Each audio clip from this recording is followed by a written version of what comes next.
Assalamualaikum warahmatullahi wabarakatuh. Mari klik subscribe di channel ini dan aktifkan tanda loncengnya untuk mendapatkan update pemberitahuan di video berikutnya.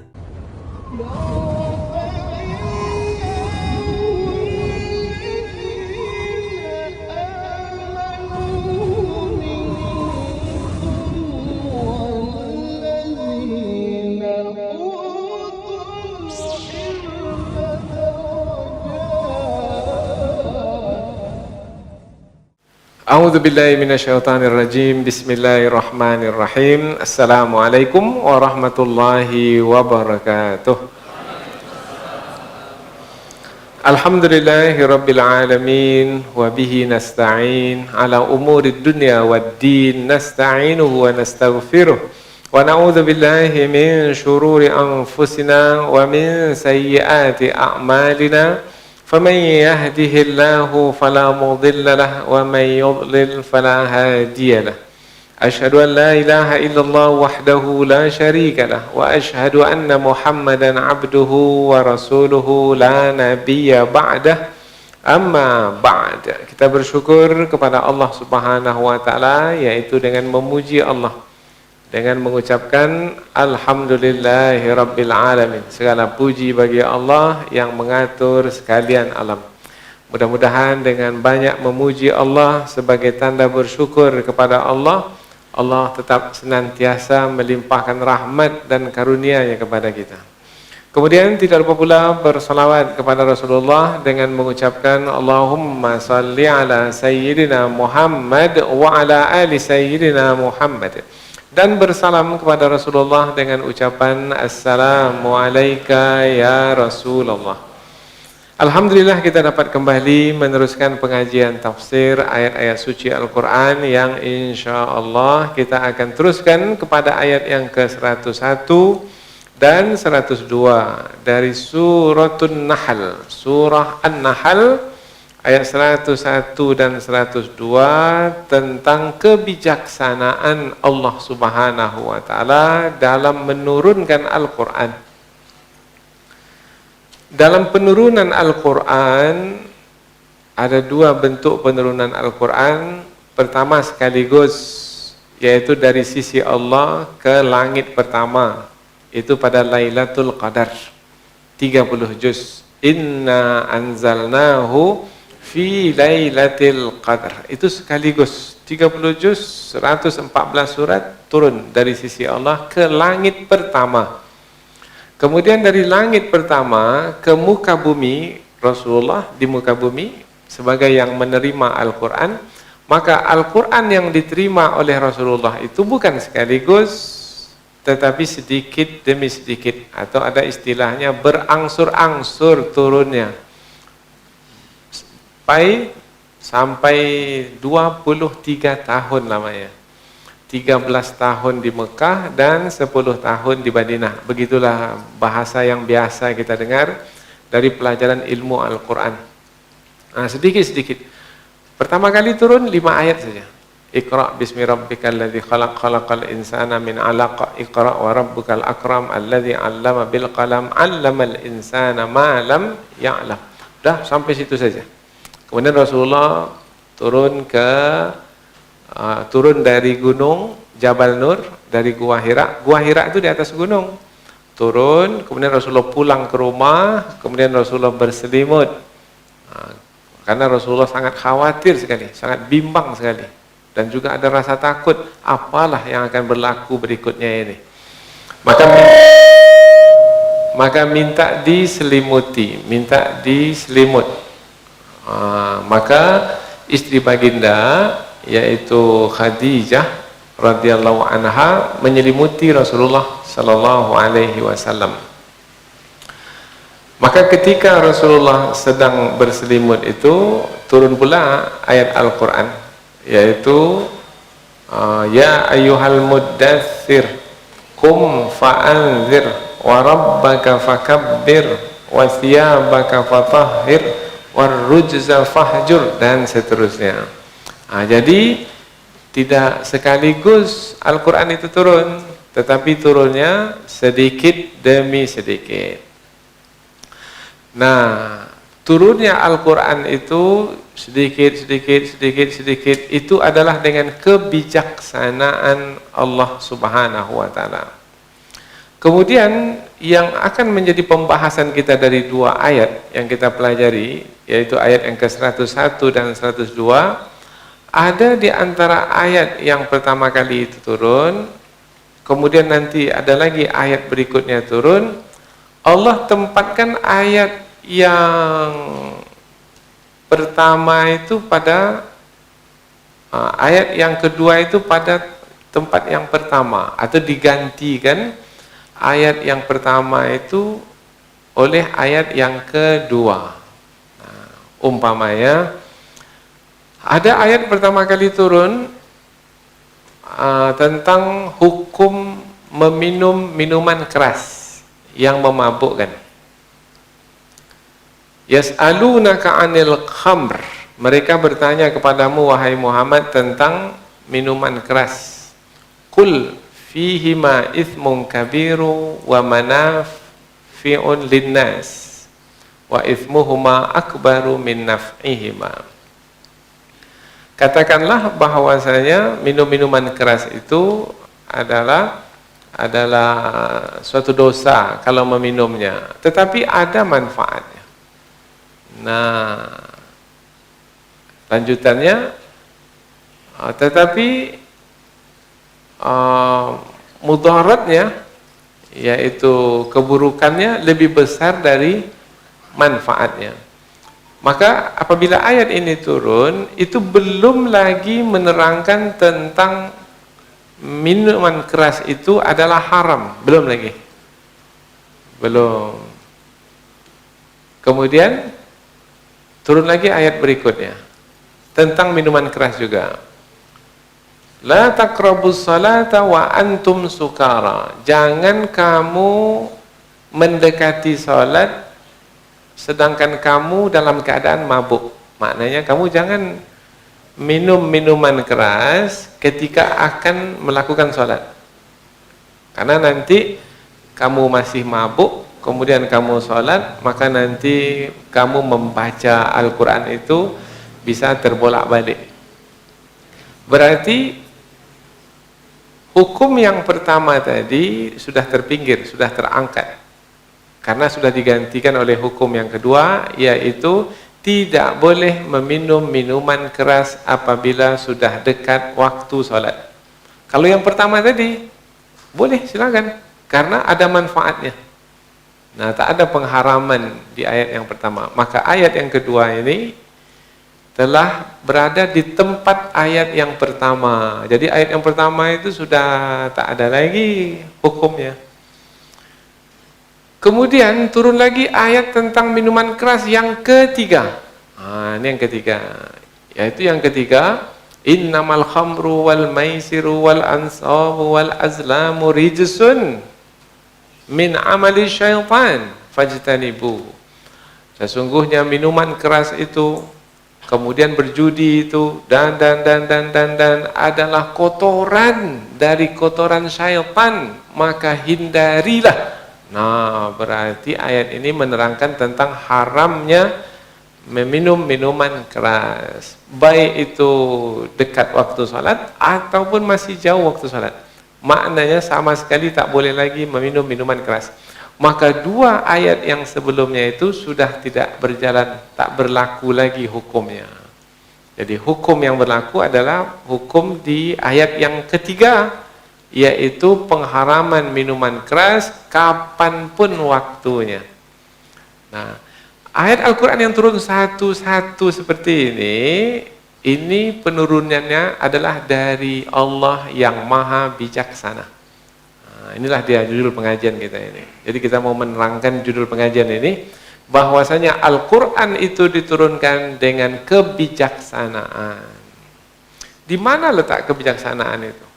Rupanya dahulu bangsa Arab itu sudah mencandu meminum minuman keras. Apa makna mencandu ini? Tidak bisa melepaskan diri dari minum minuman keras. Sama dengan sebahagian bapak-bapak ini merokok. Sudah mencandu merokok, tak bisa melepaskan diri dari merokok. kalau lepas rokok itu 1 hari saja sakit kepalanya. Nah, tak bisa konsentrasi Ustaz, katanya lah. Nah, maka tak bisa dilepaskan. Lalu bagaimana cara melepaskan diri dari kecanduan merokok itu? Yang tadinya 10 bungkus satu hari, 10 bungkus banyak itu. 10 batang satu hari dikurangi menjadi 5 batang, kemudian dikurangi menjadi 2 batang, kemudian menjadi 1 batang, kemudian menjadi 1 batang dalam 3 hari, 1 batang dalam seminggu. Setelah itu buang langsung. Karena memang manusia tak bisa melepaskan diri dari kecanduan itu sekaligus serta-merta, tak bisa. Begitu jugalah di dalam pengharaman minuman keras. Kecanduan meminum minuman keras itu, bangsa Arab itu tak bisa lepas dari minuman keras pada masa dahulu. Selalu minum minuman keras. Maka turun ayat yang pertama itu untuk menerangkan, ya minuman keras ada manfaatnya, tapi banyak juga mudaratnya. Nah, itu untuk merubah cara pandang. Cara pandang itu maknanya memandang minuman keras itu bukan semua yang berkaitan dengan minuman keras baik, enggak, tapi ada juga minuman keras itu tidak baiknya. Setelah berubah cara pandang itu sedikit, maka dibuat pembatasan dalam meminum minuman keras, yaitu kalau sudah dekat waktu sholat tak boleh lagi minum minuman keras. Jadi dibatasi waktu meminum keras. Jadi dikurangi kadar meminum keras. Tadi di sepanjang waktu boleh, sekarang enggak. Kalau sudah dekat tak boleh. Nah, kemudian di ayat yang ketiga, karena sudah mulai bisa melepaskan minuman keras, maka turun ayat Al-Quran, sama sekali tidak boleh meminum minuman keras. Jadi penurunan ayat yang seperti itu adalah penurunan ayat dengan kebijaksanaan, karena yang menurunkannya adalah Allah yang maha bijaksana untuk menjaga kemaslahatan manusia. Jadi tujuannya itu apa hikmahnya ya? Allah menggantikan hukum ayat dengan hukum yang baru melalui penurunan ayat yang baru pula yang datang kemudian, sehingga hukum ayat yang lama itu sudah tak terpakai lagi untuk kemaslahatan manusia. Itu penting, kata kemaslahatan itu. Nah, inilah yang menjadi pembahasan kita pada kesempatan ini, yaitu Allah menggantikan tempat satu ayat dengan ayat yang baru, tujuannya adalah untuk kemaslahatan manusia. Karena ayat Al-Quran secara keseluruhan, kesemuanya itu adalah untuk kemaslahatan manusia, supaya manusia mendapatkan kebaikan, supaya manusia mudah di dalam mengikuti petunjuk untuk mendapatkan kebaikan. Maka Allah Subhanahu wa Ta'ala ada menurunkan ayat, yang ayat tersebut secara bertahap penetapan hukumnya. Jadi tidak sekaligus langsung penetapan hukum haramnya, tidak. Tetapi, nah ini pula yang akan kita bahas nanti, ini sebagai pendahuluan. Tetapi perubahan hukum itu dipandang oleh orang-orang kafir, oleh orang-orang musyrik, oleh orang-orang yang memang membenci Islam sebagai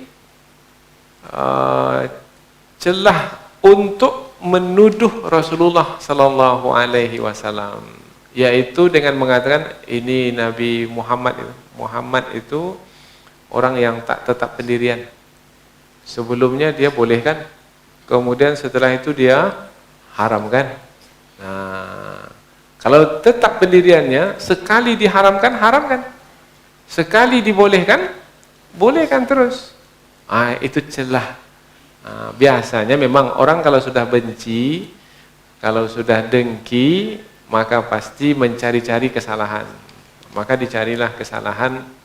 Nah, dapat bahwasanya Nabi Muhammad itu orang yang tak tetap pendirian. Atau ada lagi yang mengatakan, ini yang disebut dalam ayat ini. Satu kali ayat turun, kemudian Nabi menerangkan bahwasanya ayat yang turun itu menerangkan umpamanya meminum minuman keras boleh. Kemudian satu lagi ayat turun menerangkan meminum minuman keras tak boleh kalau sudah dekat waktu sholat. Kemudian satu lagi ayat diturunkan, diterangkan pula bahwasanya meminum minuman keras tidak boleh sama sekali, haram. Maka orang-orang musyrik mengatakan, berarti itu ayat-ayat Quran yang disampaikan oleh Muhammad itu adalah dari diri Muhammad itu sendiri. Suka-suka dia aja menetapkan hukum. Nah, pertama dia katakan boleh, setelah itu ini tak ada ini kaitannya dengan Allah Ta'ala. Ayat Al-Quran itu dari Muhammad itu sendiri. Maka dibantah di dalam ayat ini bahwasanya ayat Al-Quran itu turun dari sisi Allah melalui perantaraan malaikat Jibril yang disebut dalam ayat ini sebagai Ruhul Qudus. Nah, Ruhul Qudus, malaikat Jibril yang membawa ayat-ayat Al-Quran itu dari sisi Allah kepada Rasulullah Sallallahu Alaihi Wasallam. Nah, tujuan penurunan Al-Quran yang seperti itu tujuannya adalah untuk kemaslahatan manusia. Ada 3 disebut di sini, yaitu kemaslahatan itu berupa mengokohkan hati, dan yang kedua adalah sebagai petunjuk, dan yang ketiga adalah sebagai berita gembira yang menggembirakan, sehingga tidak ada ayat Al-Quran itu yang menjadi beban dan menakutkan, tetapi menyenangkan dan membahagiakan, gembira dengan setiap ayat Al-Quran yang turun, apapun kewajiban yang ditetapkan melalui ayat Al-Quran yang turun itu.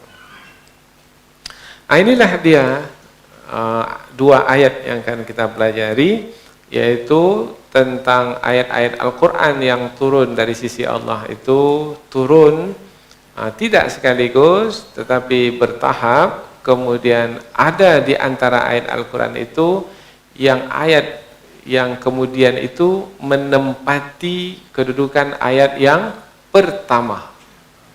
Seperti yang kita terangkan tadi contohnya, yaitu tentang minuman keras.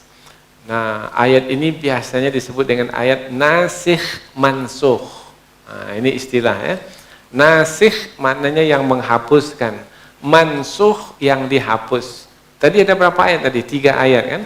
Ayat yang pertama tadi mengatakan bahwasanya ya minuman keras itu ada manfaatnya, tapi besar mudaratnya, banyak mudaratnya. Tapi tak ada hukum di sini ini haram, tidak ada. Nah, kemudian turun ayat yang kedua, haram kalau sudah dekat waktu sholat. Maka ayat yang pertama tadi dimansuh. Mansuh maknanya dihapus, jadi tak berlaku lagi. Nah, yang menghapus ini disebut nasikh. Maka ada ilmu namanya nasikh mansuh. Nasikh yang menghapus, mansuh yang dihapus. Kemudian turun lagi ayat yang ketiga. Ayat yang ketiga ini kapanpun meminum minuman keras haram. Nah, maka ayat yang ketiga ini menasakh, yaitu menghapuskan ayat yang kedua dan ayat yang pertama. Jadi yang dipakai sekarang ayat yang keberapa lagi? Yang keberapa? Yang ketiga. Jadi kalau ada yang meminum minuman keras, kemudian kita tanya, mengapa Bapak minum minuman keras? Dalam Al-Quran ada ayat menyebutkan bahwasanya tak haram minuman keras. Mana ayatnya? Dibacanya ayat pertama. Bapak tidak belajar nasikh dan mansuh. Ada, saya hadir, tapi rupanya tidur dia pada waktu itu, tak dengar. Padahal kita menjelaskannya sangat terang sekali. Itu ayat pertama, kedua sudah tak dipakai lagi hukumnya. Yang dipakai itu adalah ayat yang ketiga. Maka ayat yang ketiga ini menempati ayat yang pertama dan kedua tentang hukum meminum minuman keras. Masih ada tidak lagi contoh yang lain? Ada banyak contoh yang lain. Dulu orang tua itu tak dapat warisan, dapatnya itu melalui wasiat. Kemudian turun ayat bahwasanya orang tua itu masuk ahli waris. Jadi kalau meninggal dunia anak, maka orang tua itu dapat bahagian. Nah, jadi hukum yang lama itu dihapus. Ada lagi umpamanya perempuan apabila istri maksudnya apabila suaminya meninggal dunia, maka si istri itu perempuan itu dia menjalani masa iddah. Berapa lamanya masa iddah? Kalau suami meninggal dunia 4 bulan 10 hari, itu adalah hukum yang kemudian dulunya bukan 4 bulan 10 hari, dulunya 1 tahun. Nah, awal-awalnya dahulu hukumnya itu 1 tahun, tapi turun ayat Al-Quran tidak 1 tahun, tapi 4 bulan 10 hari. Mengapa berubah dari 1 tahun ke 4 bulan 10 hari? Itulah dia kemaslahatan, itu dia kebijaksanaan. Inilah yang mau kita pelajari dalam 2 ayat ini, insyaAllah. Kita mulai pengajian tafsir dengan membaca dan menterjemahkan ayat Al-Quran. Allah Subhanahu wa Ta'ala berfirman, A'udzu billahi minasyaitonir rajim. Bismillahirrahmanirrahim. Wa idza baddalna ayatan makana ayati wallahu a'lamu bima yunazzil qalu innama anta muftar bal aktsaruhum la ya'lamun. Qul nazzalahu ruhul qudus min rabbika bil haqqi liyuthabbital ladzina amanu wa hudaw wa busyra lil muslimin. Allah berfirman, wa idza, dan apabila, baddalna, kami ganti, ayatan, ayat, makana, tempat, ayatin, ayat. Maknanya kami ganti ayat tempat ayat. Maknanya kami ganti tempat ayat yang pertama itu dengan ayat yang kedua atau dengan ayat yang lainnya. Satu ayat dengan ayat yang lainnya. Wallahu, sedangkan Allah, a'lamu, lebih mengetahui, bima yunazzil, apa-apa yang dia turunkan.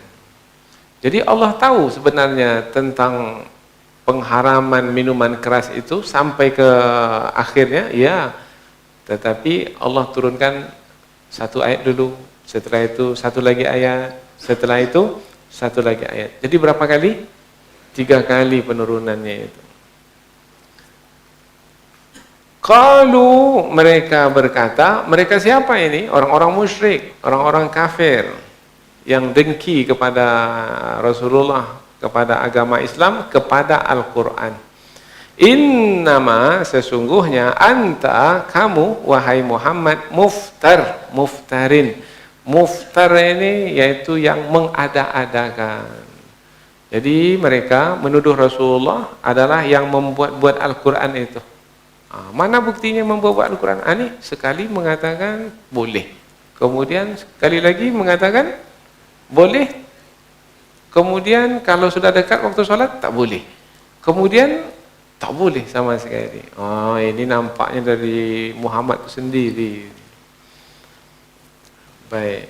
Bal, bahkan aktsaruhum, kebanyakan mereka, la ya'lamun, tidak mengetahui. Qul, katakanlah wahai Muhammad kepada mereka itu, nazzalahu, Al-Quran itu yang menurunkannya, Ruhul Qudus. Ruhul Qudus, malaikat Jibril alaihi salam, mir rabbika, dari Tuhanmu, bil haqq, dengan kebenaran. Maknanya Quran itu, katakan wahai Muhammad kepada orang-orang musyrik itu, bukan dari dirimu, tetapi Al-Quran itu adalah dari Allah, dan yang menurunkannya kepadamu wahai Muhammad adalah Ruhul Qudus, malaikat Jibril, dengan kebenaran. Tujuannya adalah liyusabbita, untuk mengokohkan alladzina amanu, orang-orang beriman. Jadi kokoh orang beriman, sebab siap untuk meninggalkan minuman keras. Kalau enggak, wah matilah kita lagi ini, tak dapat minuman keras. Berat untuk berpisah dengan kebiasaan meminum minuman keras itu. Wahudan, dan sebagai petunjuk, wa busyra, dan sebagai berita gembira, lil muslimin, bagi kaum muslimin atau bagi orang-orang yang berserah diri. Kita baca terjemahan dari awal. Dan apabila kami menggantikan satu ayat di tempat ayat yang lain, sedangkan Allah lebih mengetahui apa yang dia turunkan, mereka berkata. Jadi ketika berlaku ada penggantian ayat itu, maka berkatalah, dapat celah orang-orang musyrik itu untuk menuduh Rasulullah dengan mengatakan, sesungguhnya kamu wahai Muhammad adalah orang yang mengada-adakan. Sedangkan kebanyakan mereka itu, atau bahkan kebanyakan mereka itu tidak mengetahui. Tak mengetahui apa? Tidak mengetahui kebenaran itu sebenarnya bukan dari diri Nabi Muhammad.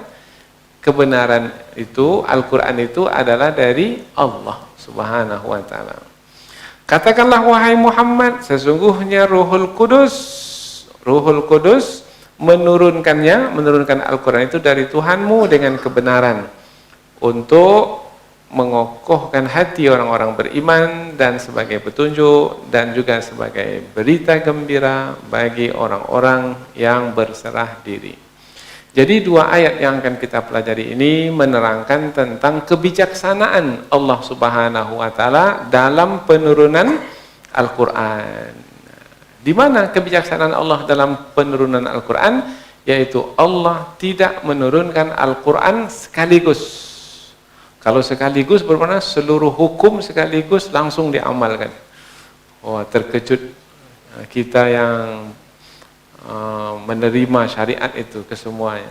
Maka perlahan-lahan satu demi satu turunlah ayat Al-Quran membawa hukum-hukum untuk diamalkan.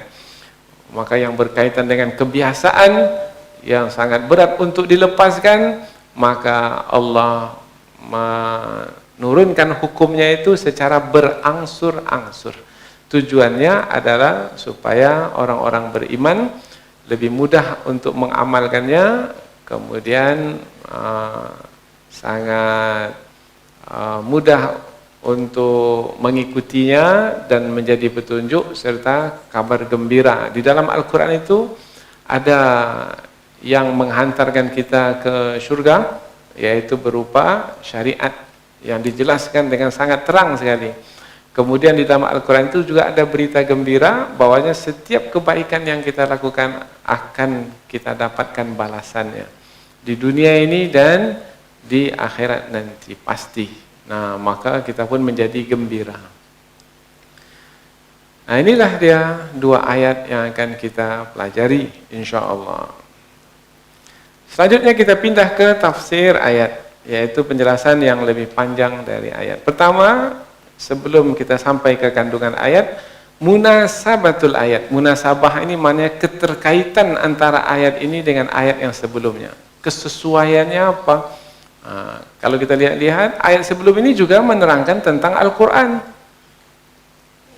Yang kita pelajari ini pun juga menerangkan tentang Al-Quran. Oh, berarti sama-sama menerangkan tentang Al-Quran. Hanya saja yang sebelum ini menerangkan tentang bagaimana kita memulai membaca Al-Quran. Apa yang mesti kita lakukan sebelum kita membaca Al-Quran? Oh, rupanya memohon perlindungan kepada Allah. Karena Allah memerintahkan dalam ayat sebelum ini, fasta'iz billahi minasyaitanir rajim. Minta perlindunganlah kepada Allah dari syaitan yang terkutuk. Nah, apabila kita minta perlindungan kepada Allah, maka syaitan tidak akan mampu menggoda kita. Karena syaitan itu hanya mampu menggoda orang-orang yang tidak meminta perlindungan kepada Allah. Tapi kalau kita minta perlindungan kepada Allah, kita berada dalam perlindungan Allah, syaitan tidak berdaya untuk mengganggu kita. Maka apabila kita baca Quran, dapat membaca Al-Quran dengan baik, bahkan kita senang membaca Al-Quran, suka membaca Al-Quran, bahkan tidak ingin berhenti dari membaca Al-Quran, karena tak ada yang mengganggu kita. Yang membuat kita itu malas baca Quran, kemudian mata menjadi kabur membaca Quran. Kalau nonton TV terang matanya, tapi ketika membaca Quran tak nampak dia lagi mana waw, mana mim, mana yang bertitik, mana yang tak bertitik. Apa sebab? Sebabnya adalah syaitan mengganggu. Nah, maka untuk menjauhkan gangguan syaitan itu minta perlindungan kepada Allah.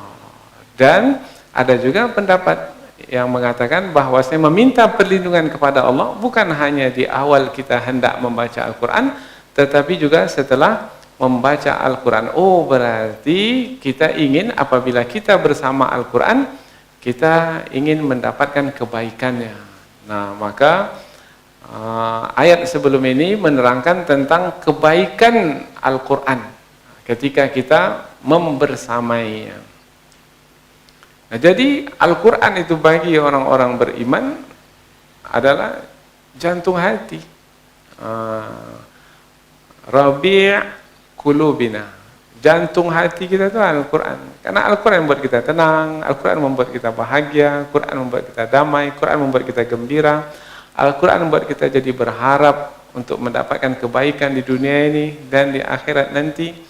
Maka apabila demikian, Al-Quran ini adalah jantung hati kita. Nah, keimanan kita seperti itu terhadap Al-Quran, keyakinan kita seperti itu terhadap Al-Quran. Tetapi tidak seperti itu hati orang-orang musyrik terhadap Al-Quran.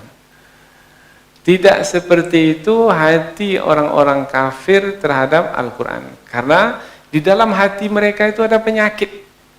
Penyakit iri, penyakit dengki, penyakit benci kepada Al-Quran.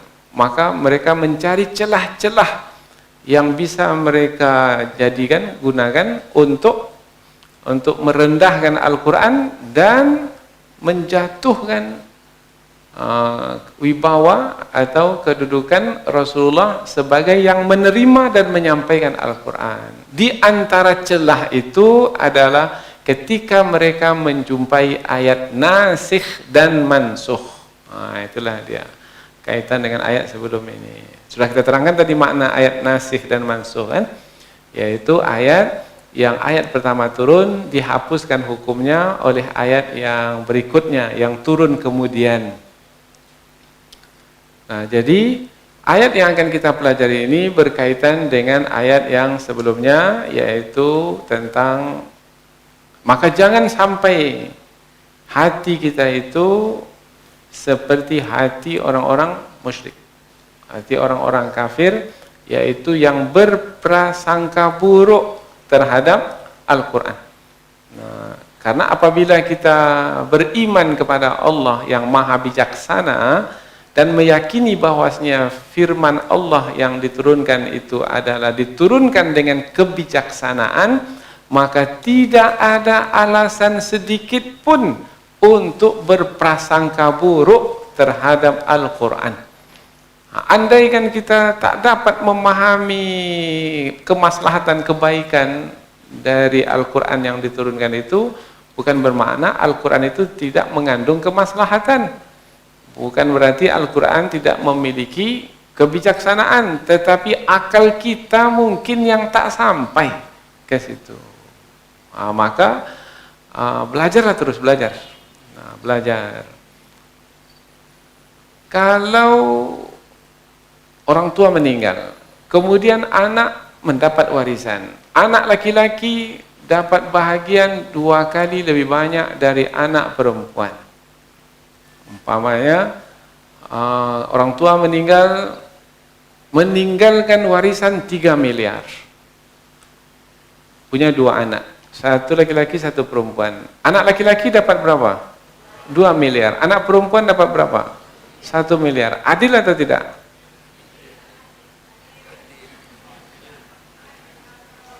Dan yang banyak mengasuh mak yang meninggal ini adalah anak perempuan ini. Membawa ke rumah sakit mak ini, yang memandikan mak ini, yang perempuan ini. Jadi apa saja yang dilalui oleh mak di usia tuanya sebelum meninggal dunia itu adalah anak perempuan nih. Bahkan uang anak perempuan yang banyak keluar. Anak laki-laki entah kemana perginya, tak pulang-pulang. Dan meninggal maknya baru dia datang.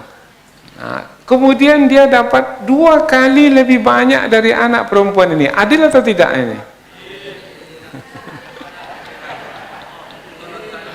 Ayat Al-Quran menyebutkan lizzakari mislu hazzil unsayain. Anak laki-laki dapat bahagian 2 kali lebih banyak dari anak perempuan. Maka kalau kita bawa ke akal kita, apalagi kepada emosi kita, oh ini tak adil ini. Mana boleh anak laki-laki dapat 2 kali lebih banyak dari anak perempuan. Semestinya anak perempuan yang dapat lebih banyak, karena dia yang banyak berkhidmat untuk emaknya sebelum meninggal dunia. Maka kita jangan bersikap seperti itu. Nah, maka bahaskan dengan lebih lanjut. Ini sudah pernah kita bahaskan dahulu ya. Jadi sikap kita adalah sepenuhnya meyakini Al-Quran itu penuh dengan kebijaksanaan karena turun dari Allah yang maha bijaksana. Andaikan ada yang mungkin membuat kita perlu mengkajinya lebih mendalam, maka kita kaji lebih mendalam. Kita bertanya kepada orang yang lebih berilmu sehingga kita mengetahui apa hikmah di sebaliknya. Tapi jangan cepat-cepat sekali menuduh ini Al-Quran ini sudah tak relevan lagi dengan zaman sekarang ini. Kita ini sudah di zaman milenial, maka tak mungkin Al-Quran yang sudah lama turun pada masa dahulu sesuai lagi dengan kita pada hari ini. Oh, ini tidak beriman kepada kitab suci. Salah satu rukun iman yang 6 itu beriman kepada kitab suci Al-Quran. Dan nanti di dalam kubur salah satu pertanyaan malaikat itu adalah apa kitab sucimu? Jawablah nanti. Orang yang beriman dengan keimanan yang sempurna, tidak sedikit pun ragu Al-Quran sebagai kitab suci, biasa dia jawab nanti. Lancar sekali dia akan menjawab, apa kitab sucimu? Kitab suciku Al-Quran. Tapi yang ragu-ragu, apalagi yang tak pernah mengamalkan Al-Quran, tak akan bisa menjawabnya. Meskipun dia menghafal-hafalnya juga. Nanti kalau malaikat tanya nanti dalam kubur, saya akan enggak. Karena jawabannya itu bukan dengan hafalan. Jawaban pertanyaan malaikat itu nanti dengan amalan yang kita lakukan di dunia ini. Baik, kita mulai pengajian. Dari tadi belum mulai juga lagi. Ya, pendahuluan. Wa idza baddalna ayatan makana ayah, dan apabila kami menggantikan, boleh kalau menggantikan bermakna yang sebelumnya sudah tidak terpakai lagi. Satu tempat ayat di tempat ayat yang lainnya, sedangkan Allah mengetahui apa yang dia turunkan.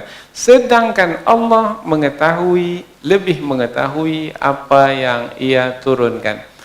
Ini namanya ayat atau jumlah mu'taridah namanya, yaitu ayat kalimat tambahan di tengah-tengah ayat. Maknanya adalah apabila ada ayat yang dinasakh, maka sebenarnya nasakh itu penghapusan. Apabila ada berlaku penghapusan hukum ayat yang lama dengan ayat yang sudah turun dengan ayat yang baru atau yang kemudian turun. Nah, penurunannya itu adalah berdasarkan pengetahuan Allah Subhanahu wa taala yang maha luas. Nah, makna berdasarkan pengetahuan Allah yang maha luas adalah berdasarkan pengetahuan Allah yang maha luas tentang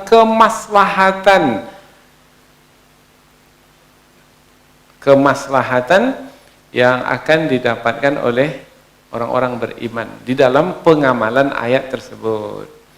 Jadi tujuannya penghapusan hukum yang lama itu dengan hukum yang baru, tujuannya adalah untuk memastikan orang-orang beriman itu senantiasa mendapatkan kemaslahatan. Bermakna baik atau buruk? Nasih dan masuk, ya baik. Allah Maha mengetahui. Tetapi orang-orang kafir qalu, mereka berkata, innama anta muftar, sesungguhnya kamu wahai Muhammad adalah orang yang mengada-adakan. Dari mana mereka sampai mengatakan perkataan ini? Karena sebelumnya mengatakan boleh, kemudian mengatakan tak boleh. Ini berubah begini ini. Oh, ini berarti Al-Quran itu bukan dari Allah, itu dari diri Nabi Muhammad sendiri. Maka Imam Ar-Razi pandai sekali membantah yang seperti ini. Umpamanya dengan membuat kiasannya kepada dokter. Dokter ketika ada seorang pasien datang kepadanya, maka dokter mengatakan, ini ada obat, kamu minum obat ini.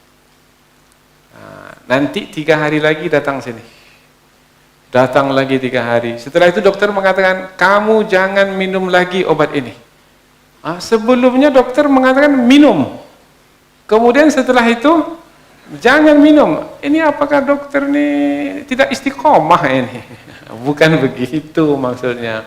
Karena dokter itu mengetahui kemaslahatan pasien itu.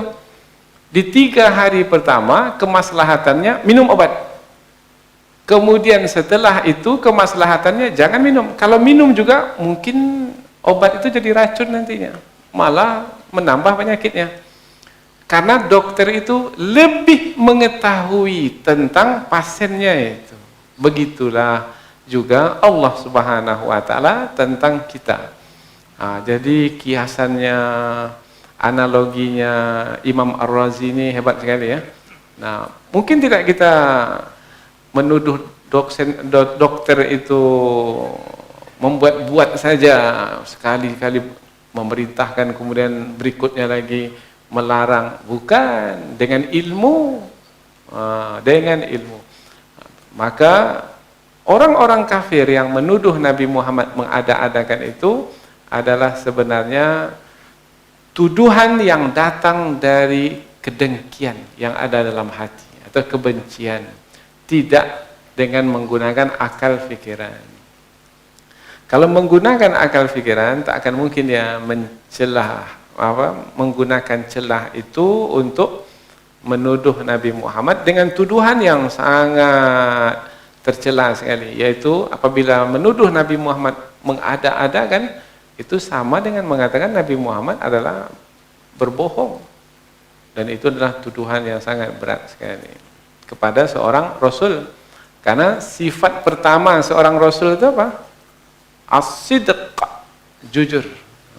Sifat Rasul itu adalah jujur. Bal aktsaruhum la ya'lamun, bahkan kebanyakan mereka orang-orang kafir itu, orang-orang musyrik yang menuduh Rasul itu la ya'lamun, tidak mengetahui. Tak mengetahui apa? Dalam ayat ini tak ada disebut objeknya. Tidak mengetahui apa?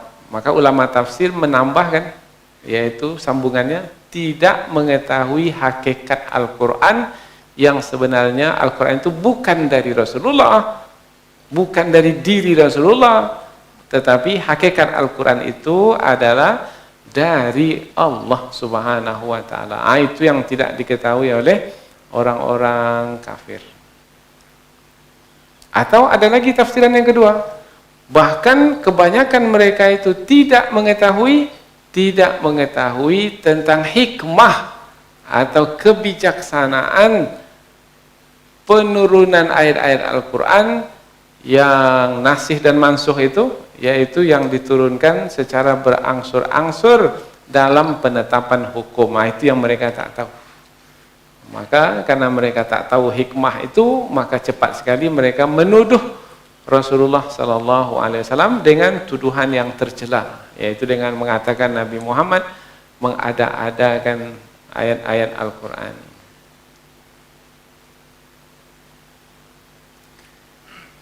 Ayat berikutnya lagi adalah sebagai bantahan atas tuduhan yang disebutkan dalam ayat yang sebelumnya. Qul, katakanlah wahai Muhammad, katakan perkataan berikut nih untuk membantah orang yang menuduhmu itu, yang mengatakan bahwasanya kamu yang membuat-buat Al-Quran, yang mengada-adakan Al-Quran. Bukan. Nazzalahu ruhul qudus min rabbika. Katakan kepada mereka, Al-Quran yang aku sampaikan itu adalah Al-Quran yang aku terima dari sisi Allah melalui malaikat Jibril alaihi salam. Tapi malaikat Jibril dalam ayat ini tak disebut dengan Jibril, tetapi disebut dengan Ruhul Qudus. Nah, kalau disebut ruh bermakna menerangkan tentang malaikat yang menjadi penghulu dari sekalian malaikat, yaitu malaikat Jibril. Karena biasanya perkataan ruh ini dipakaikan kepada malaikat Jibril, seperti yang disebutkan dalam surah Al-Qadar, inna anzalnahu fi lailatul qadr wa ma adraka ma lailatul qadr lailatul qadri khairum min alfi syahr tanazzalul malaikatu, ada waruh, pada malam hari itu turun para malaikat dan juga ruh turun. Maka ulama tafsir menyebutkan ruh turun itu siapa yang dimaksudkan? Penghulu, yaitu pemimpin dari sekalian malaikat, yaitu malaikat Jibril. Karena malaikat Jibril itu diantara tugasnya adalah menurunkan wahyu. Nah, karena para malaikat itu memiliki tugas-tugas yang telah ditetapkan oleh Allah. Ada yang mencabut nyawa, ada yang menulis amalan, ada yang macam-macam. Banyak sekali tugas para malaikat itu. Nah, malaikat Jibril itu tugasnya adalah menurunkan wahyu dari sisi Allah kepada Rasul-Rasul, termasuk kepada Rasulullah Sallallahu Alaihi Wasallam. Katakanlah wahai Muhammad, bahwasanya Al-Quran itu bukan kamu yang mengada-adakannya, tetapi Al-Quran itu adalah Ruhul Qudus, malaikat Jibril yang menurunkannya kepadamu dari Tuhanmu. Jadi salah satu bentuk penurunan Al-Quran itu adalah melalui perantaraan malaikat Jibril. Ada kalanya ayat Al-Quran itu turun dengan Rasulullah tidur umpamanya, kemudian Rasulullah bermimpi. Nah, mimpi Rasul itu adalah juga salah satu bentuk penurunan Al-Quran. Tetapi dalam ayat ini menerangkan bahwasanya ini adalah bentuk penurunan Al-Quran melalui malaikat Jibril alaihi salam. Kemudian Al-Quran yang turun sedikit demi sedikit, kemudian ayat yang sebelumnya dihapus hukumnya dengan ayat yang sesudahnya. Ini untuk apa yang seperti ini? Mengapa tidak langsung penetapan haram dari awal saja? Umpamanya tentang pengharaman minuman keras.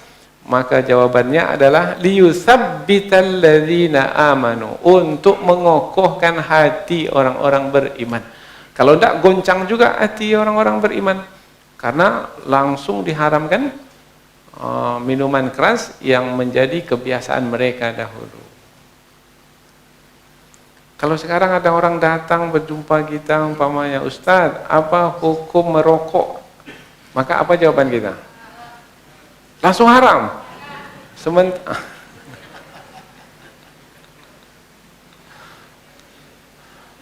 Atau kita tanya pula, Bapak maunya yang mana? Yang hukum pertama, kedua, atau ketiga? Begitu?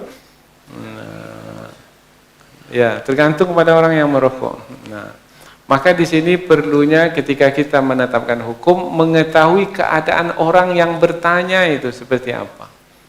Nah, kalau orang itu sudah biasa ke masjid, kemudian kita lihat mampu untuk menyelesaikan persoalan yang kecil seperti itu, alah masalah rokok, masalah kecil baginya, maka langsung saja ke hukum yang ketiga, haram.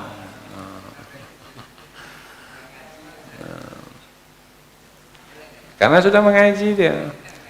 Nah, maka kita katakan, Pak, mana yang lebih Bapak pilih? Yaitu api yang di dunia atau api yang di akhirat.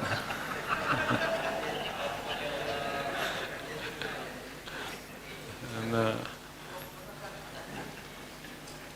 maka kalau sudah disebut api akhirat kemudian lahir rasa takutnya, maka hilang langsung keinginannya untuk merokok itu. Nah, Sebelah sini kuat aminnya.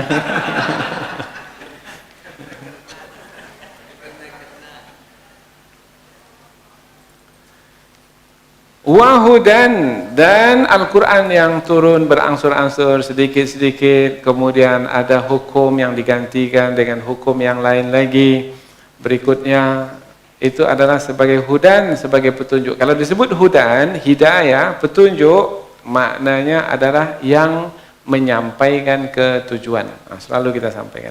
Ada petunjuk di tepi jalan, itu apabila kita ikuti maka akan menyampaikan ke tujuan. Lurus Padang, ikuti, itu petunjuk ke Padang. Belok kanan Padang, belok kanan. Belok kiri Padang, belok kiri. Ikuti petunjuk sampai ke Padang. Jadi apa makna petunjuk? Yang menyampaikan ke tujuan.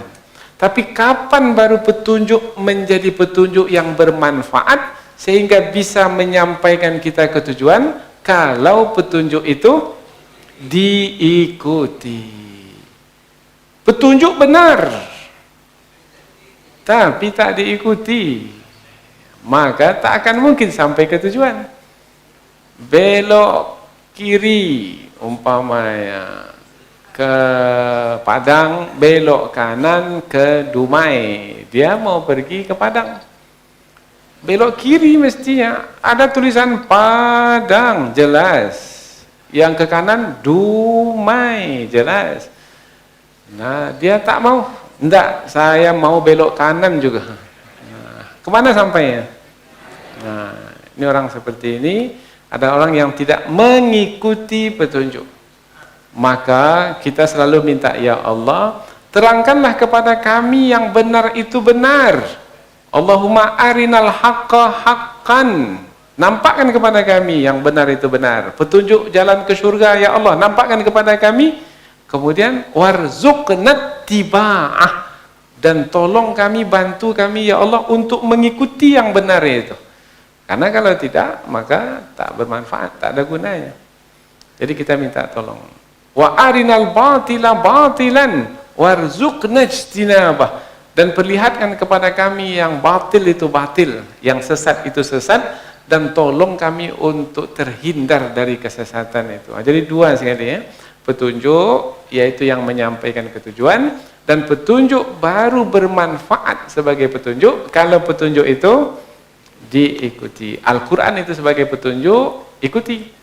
Tak ada gunanya Al-Quran sebagai petunjuk yang menghantarkan kita ke surga kalau Al-Quran tidak diikuti. Lain yang disebut dalam Al-Quran, lain pula yang dia buat, berarti dia tidak mengikuti petunjuk. Dan Al-Quran itu sebagai busyra, berita gembira. Apa makna berita gembira? Berita yang membuat kita gembira, dan yang diberitakan itu mungkin belum berlaku lagi. Umpamanya, a'adda lahum jannatin tajri tahtahal anhar khalidina fiha abada.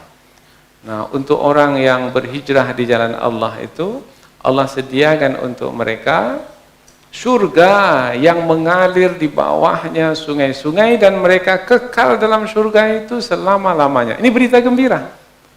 Mau berhijrah, maka akan disediakan surga yang mengalir di bawahnya sungai-sungai. Ini memang berita gembira. Alhamdulillah saya sudah berhijrah. Sudah masuk tahun 1442 Hijriah. Nah, maka tahun ini saya betul-betul berhijrah. Insya Allah saya tidak akan berhalangan lagi mengikuti majlis ilmu ini. Sekali saya ikuti majlis ilmu ini akan terus sampai ajal saya tiba. Ini hijrah saya ini sekarang ini.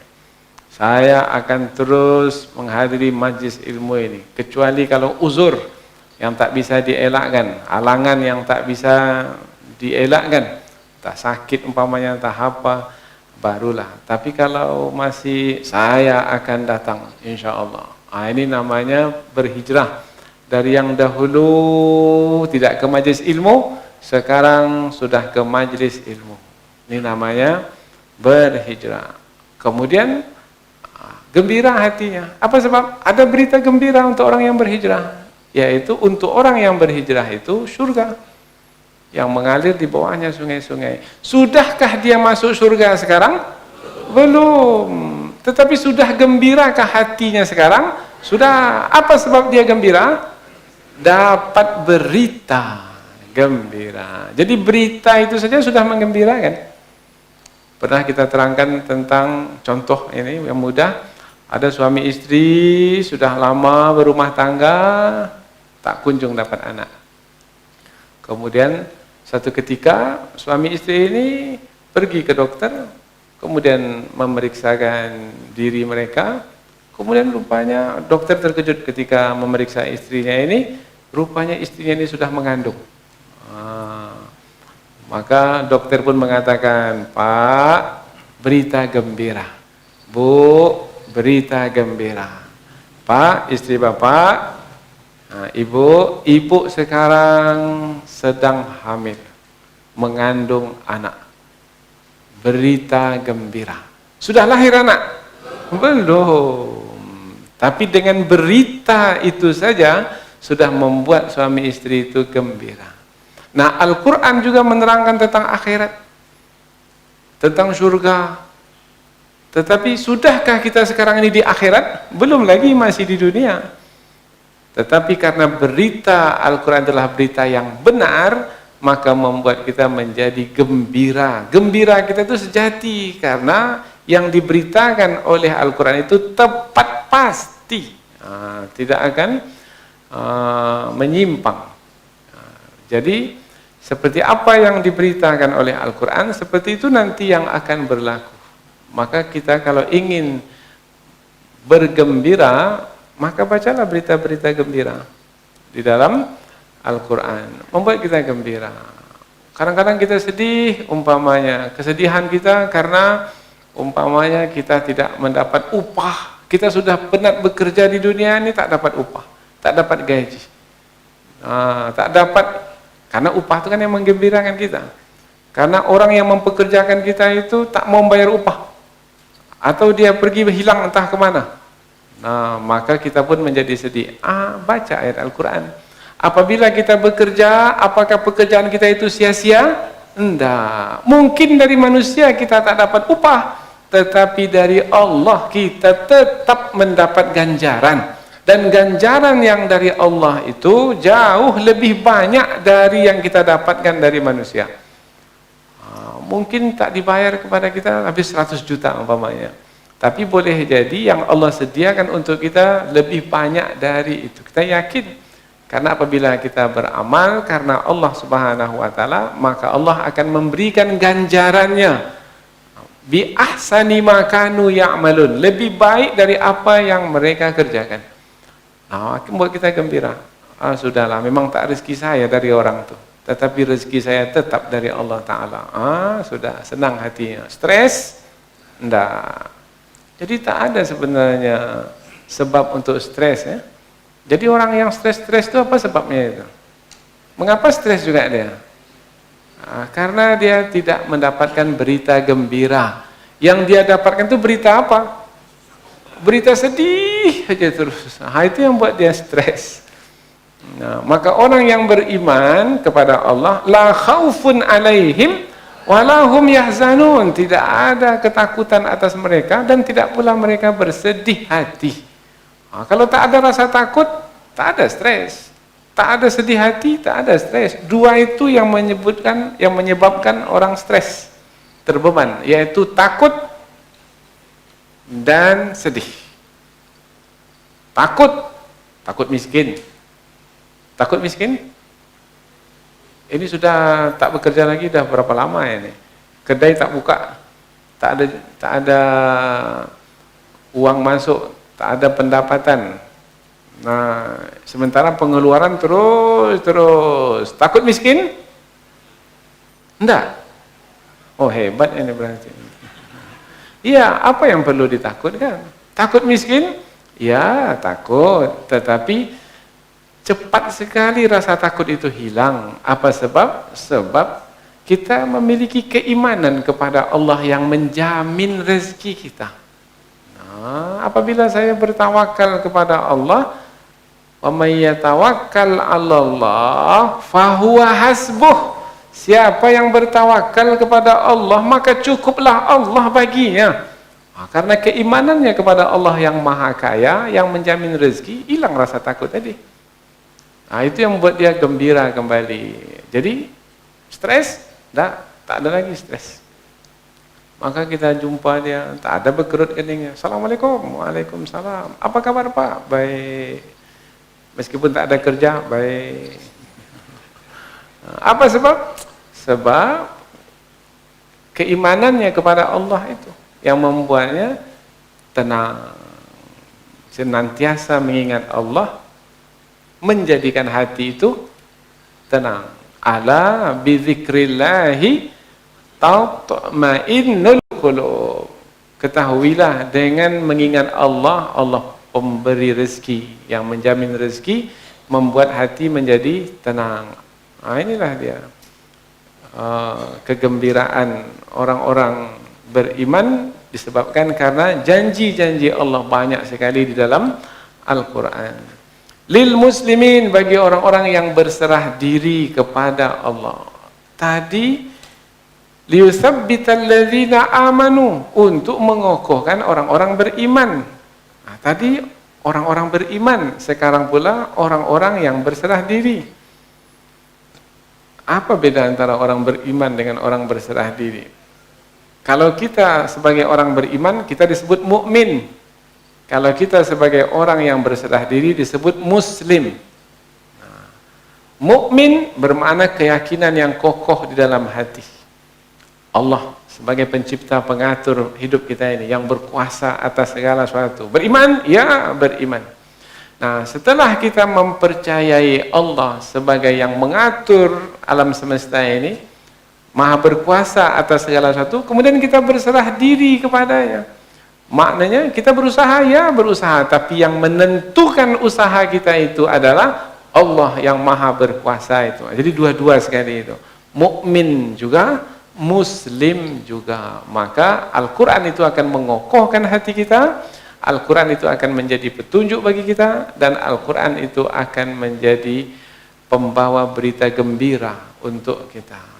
Maka dalam keadaan seperti ini, kita beruntung sekali apabila bersama dengan Al-Quran. Maka syaitan tak mau kita mendapatkan keberuntungan itu, maka syaitan akan mengganggu. Maka ingat lagi ayat sebelum ini, supaya syaitan tidak mau mengganggu, maka bacalah a'udzubillahi minasyaitonirrajim. Dengan demikian kita dapat melihat keterkaitan antara ayat yang kita pelajari pada kesempatan ini dengan ayat yang kita pelajari sebelum ini. Mudah-mudahan ada manfaatnya insyaallah. Subhanakallahumma wa bihamdika asyhadu an la ilaha illa anta wa astaghfiruka wa atubu ilaik. Wassalamualaikum warahmatullahi wabarakatuh.